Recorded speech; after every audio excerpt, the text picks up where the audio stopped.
waaw salaamaaleykum Thiaroye Géej salaamaaleykum Sénégal salaamaaleykum àdduna wërngal këpp maa ngi tudd El Hadji Macoumba Niang ñu gën ma xam ci El Mac le polyvalent je suis artiste rappeur dëkk Thiaroye-sur-Mer plus précisément Thiaroye Géej waa daje bi li ko sabab dama koy tënk ci quelques couplets yu ma def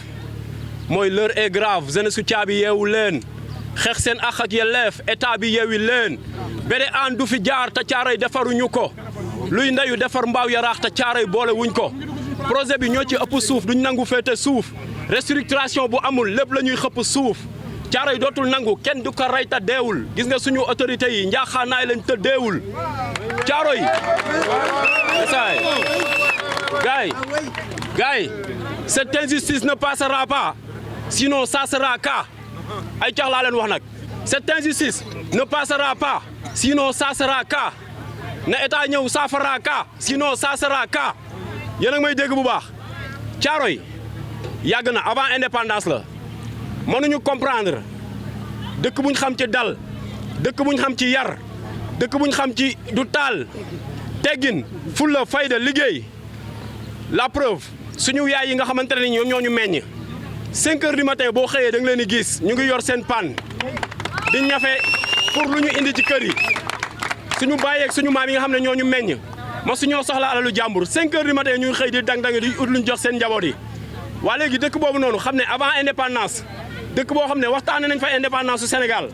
mënul subir benn projet boo xamante ne nii mu nekk projet pour dépollution de la baie Hann war fi jaar mu nekk projet boo xam ne nii des milliards moo dugg ci projet bi mu war a jaar Yaraax war a jaar Mbao war a romb Thiaroye projet boo xamante ne nii ñu ngi wax ne 14 kilomètres et les 14 kilomètres les 6 kilomètres 500 à Thiaroye-sur-Mer ñoom ñoo ko moom projet boo xamante ne nii 7 stations de pompage ou 6 les 4 Thiaroye-sur-Mer lay am waa léegi dëkk boobu nga xam ne loolu yëpp fa lay am ñu ne dëkk boobu noonu mënul bénéficier wu dara ci projet bi et pour lan loolu fan lañ ko teg fan lañ ko teg et pour man c'est le moment ndax dañoo am njiit yoo xamante ne ñoom ñoo woote jubal jubbanti kon cette injustice là dañoo bëgg monsieur le président Diomaye ak monsieur le ministre maître Ousmane Sonko ñu bëgg cette injustice là ngeen boole ko ci jubal jubbanti alaaji ñun Thiaroye-sur-Mer la ñu am bu laajee ba kenn nañ ko joxe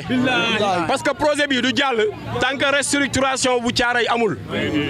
lii moom dañoo bëgg suñu autorités yi ñu xam ko bon ministre de l'environnement côté boobu peut-être les autorités mën na leen a invité pour ñu dem ci loolu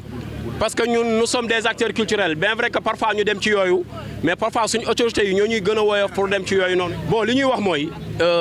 restructuration bu Thiaroye ku xam dëkk bi xam ne dëkk la boo xamante ne ni inondation daf kaa sonal Thiaroye ku xam dëkk Thiaroye xam dëkk boo xamante ne ay mbedd yu xat la am ku xam Thiaroye xam ne dëkk la boo xamante ne ni amul pavage léegi nag restructuration daa ëmb loolu noonu yëpp et góor ca wax ja ñoom ñoo ñu waxoon kane dinañ yaatal suñu mbedd yi ba marqué yenn kër yi ñoom ñoo ñu waxoon kane dinañ def canalisation ñoom ñoo ñu waxoon kane kër yi nga xamante ne nii jigéen nañ ci raay bi kër guñ ci wàññi buñ paree foofu dinañ ko defal ba telle sorte xoolal fii ñu taxaw nii dèjà ñii di gas nii tey kër yi nga xamante ne même bu dee fay nañ leen ñu wàññi seen kër ba pare liñ jot a dese kas néew ñu ngi yëngal seen bâtiment yi et nous dans tout ça ñun lan lañ ciy gagné ah ça fait des mois wala des années je peux dire booy génn Thiaroye da ngay wiiri bay bëgg a dee ndax suñ mbedd yëpp baare nañ ko suñ mbedd yëpp gas nañ ko te ñun mënuñ cee bénéficier wu dara et gars yi dafa doy merci beaucoup jërëjëf. dama ñëw pour indi sama soutien ndax kuy wax baie Hann projet de dépollution de la baie Hann doo fàtte Thiaroye-sur-Mer c'est impossible ndax dafa nekk projet boo xamante ni ça fait plus de 2 décennies ñu ciy wax Sénégal boo gisee ne injustice bi Thiaroye taxaw avant may def tout damay féliciter toute cette jeunesse là derrière moi de leur engagement de leur détermination pour demander une réparation de cette injustice que Thiaroye a tout le temps subi projet yi fi jaar bari na ñun nag yàgg nañu wax que ne ànd nañ ci baie Hann ànd nañ ci à 100% mais nag sans la restructuration urbaine de Thiaroye-sur-Mer, le projet de dépollution de la baie de Hann ne passera pas. loolu la Thiaroye yàgg wax te loolu la ñu waxoon ak dëkk bi boo gisee ma ci wax nag dañu xam début ba na mu demee ak li ci am yëpp dafa amoon ñetti communes yu mu concerné 5 la woon au départ muy commune Hann Bel-Air Dalifort Thiaroye-sur-Mer Diamaguène Sicap Mbao ak Mbao 5 communes yooyu rek la woon ñu dem ba ci biir yeneen communes environnantes greffé wu ci ay milliards yokku ci ñu jël ci Thiaroye-sur-Mer ñetti personnes jël Yaraax ñetti personnes jël Mbao Dalifort ainsi yóbbu leen ba Maroc ñu dem xooli bay bi ñu demee xooli bay bi ñibbisee ñu gis ne defar nañ Yaraax defar Mbao restructuré ba mu baax tëb Thiaroye-sur-Mer te Thiaroye-sur-Mer nekk sur une longueur de 7 kilomètres 7 kilomètres la am 7 stations pompage wax nañ ko fi les 4 se trouvent à Thiaroye-sur-Mer xam nañ fi 4 stations yëpp nekk Thiaroye na doon négocier ak état bi fi jóge muy le président Macky Sall ñu signé un décret présidentiel pour la restauration urbaine de Thiaroye-sur-Mer boole ko ci 0 bidonville muy loo xamante ni ñëpp gis nañu ko te ku ne xam na ne décret bi nga xam ne président signalé ko le 6 août bii di ñëw 2025 dafay caduc et duñ xaar nag moment caducité boobu pour door wax ak autorités yi ñu ngi leen wax nag ñëw nañ marqué nañu kër yi def nañ ay audience publique ak la DGA la direction générale de l'urbanisme et de l'architecture ànd ak ONAS ak ñëpp ñu def ay audience publique devant les préfets le gouverneur de Dakar Alassane Sall qui est actuellement gouverneur de Saint-Louis il est témoin le préfet de Pikine Moustapha Ndiaye il est témoin ñooñu dañ leen di sant ñun pour ñu mën a toog parce que taxaw bu am solo lañ taxaw àndoon ak ñun ci liggéey bi bu demee nag ba tey geneen nguur gu bees nekk wax nañ ko léegi ñun amuñu benn interlocuteur ku dul le président de la République son excellence Bassirou Diomaye Faye ñun moom la ñuy interpellé ni la interpellé woon à Macky Sall mi fay nekk à l'époque àndoon ak Thiaroye gépp def point de presse comme nii ñu dégg nu ñëw si suñu mbébét dem di ci liggéey ba toll nañ foo xamante ni finalisé moo ci nekk li ci des mooy indemnisation fa la ñu toll marqué nañ kër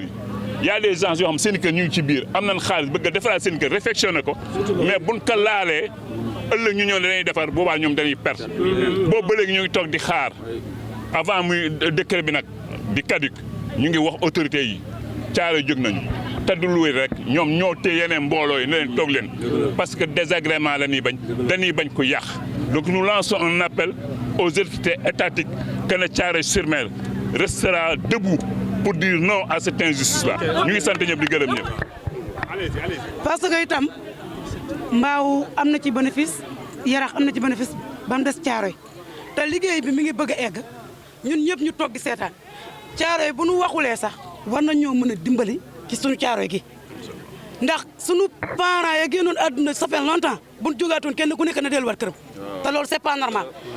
muy maire yeeg muy ñëpp mais président mi oote jubal waaw nañu dimbali suñu Thiaroye-sur-Mer gi te xam ne ñun sonn nañ inondation bi ak lépp nag suñu doom yi dañuy nelaw sax di daanu ci ndox mi c'est pas normal douche bi ndox yeeg yëpp ay ànd dugg ci biir kër yi waaw nañu dimbali jàppalante yàlla rek tax ñun sonn nañ bu ñu waxulee sax war na ñoo dimbali nañu ñëw taxaw ngir jàppale waa Thiaroye-sur-Mer sonn nañ mënuñoo boole géej ñuy jógee ci àll ba am ay canal di ko yóbbu géej te ñun mënuñu am ay canal yóbbu géej nañu jàppale ci loolu ñu ngi leen di ñaan rek ngeen jàppale ci loolu wasalaam. Moi je m'appelle Abdourahmane Faye, je suis membre de la coordination des acteurs de Thiaroye-sur-Mer. Donc voilà, avant d'en venir là, je voudrais d'abord remercier toute la jeunesse de Thiaroye-sur-Mer qui s'est levée comme d'un seul corps pour amputer le pas à la coordination des acteurs de Thiaroye-sur-Mer afin de rétablir la justice à Thiaroye-sur-Mer. Donc pour répondre à votre question, aujourd'hui nous sommes réunis aujourd'hui, non pas par hasard, mais par devoir et par responsabilité. Nous sommes là pour faire entendre nos voix, nous sommes là pour faire entendre nos revendications, nous sommes là pour faire entendre notre dignité et nos acquis sociaux, en l'occurrence la restructuration urbaine de Thiaroye-sur-Mer. En effet, dans le cadre du projet de dépollution de la baie de Hann, il a été convenu par l'État que dans le cadre de ce projet-là, toutes les communes où le projet va traverser, ces communes-là seront bel et bien restructurées. Et à titre d'exemple, le premier élément qui montre qu'aujourd'hui Thiaroye-sur-Mer subit une injustice, c'est que toutes les autres communes, à savoir Hann Bel-Air, Dalifort, Mbao, ont été bel et bien restructurées à l'exception de Thiaroye-sur-Mer. Et face à une telle injustice, nous la jeunesse, nous refusons de nous résigner, nous refusons de baisser les bras, nous refusons de laisser l'injustice triompher devant la vérité. En quelque sorte, c'est la raison pour laquelle aujourd'hui nous nous sommes réunis ici pour faire entendre nos voix et dire aux autorités, leur demander de faire sienne cette revendication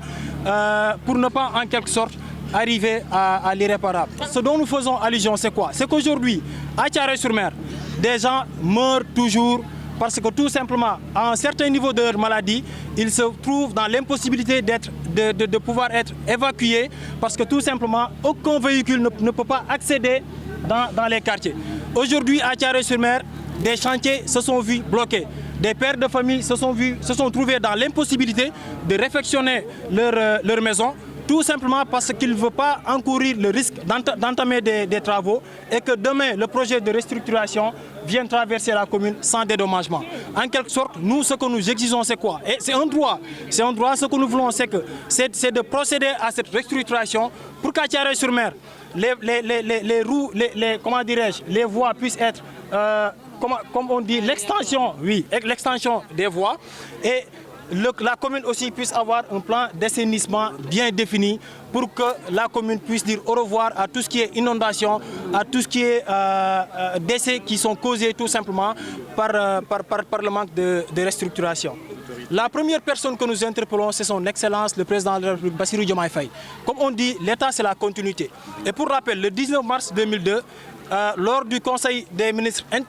lors du conseil interministériel présidé par le Premier ministre d'alors, Mame Madior Boye, il a été convenu que dans le cadre de ce projet de dépollution, il va y être intégré la restructuration urbaine de Thiaroye-sur-Mer. Donc comme on dit, l'État, c'est la continuité. Nous interpellons le président de la République et son gouvernement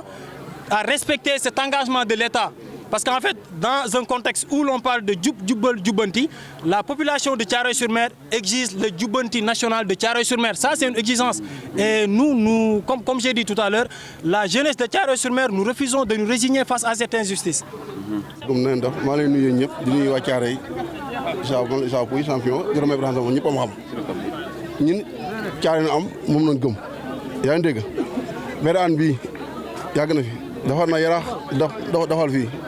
waaw te Thiaroye moom moo ëmb dëkk yooyu yëpp ñu dañ ne woote jubanti moom noonu la gaa yi woote su bëggee lépp naa na nga ko teg si yoon waaw su bëggee leen nag nañ ñu wax ñun moom ñu ngi si ginnaaw gaa yi lu gaa yi wax rek ñu ngi si ñun bàyyi na joxe suñu bakkan ba ragal ñu dara lu mu laaj dañ koy def si kàttan suñu borom waaw jaral na lu ne nag projet bi jaral na lu ne Thiaroye si taay si xiine sa nga tiit fu la lool Thiaroye moo jur dëkk yëpp waaw en tout cas daal ñu ngi si ginnaaw gaa yi fu ñu jëm ñu amul li arrêt lu ñuy ragal si kàttan suñu borom jaajëf. Thiaroye géej Thiaroye géej Thiaroye Thiaroye géej Thiaroye géej ku bëgg a dem suñu dëkk nañu ànd Thiaroye géej suñu dëkk fees si dëkk bi ñu dëkk ku bëgg dem suñu dëkk nañu ànd ko guddi guddi Thiaroye géej sama dëkk fees ci dëkk bi ma dëkk ba nga ñu xam fi ñu dëkk nan ko yuxandoo guddi guddi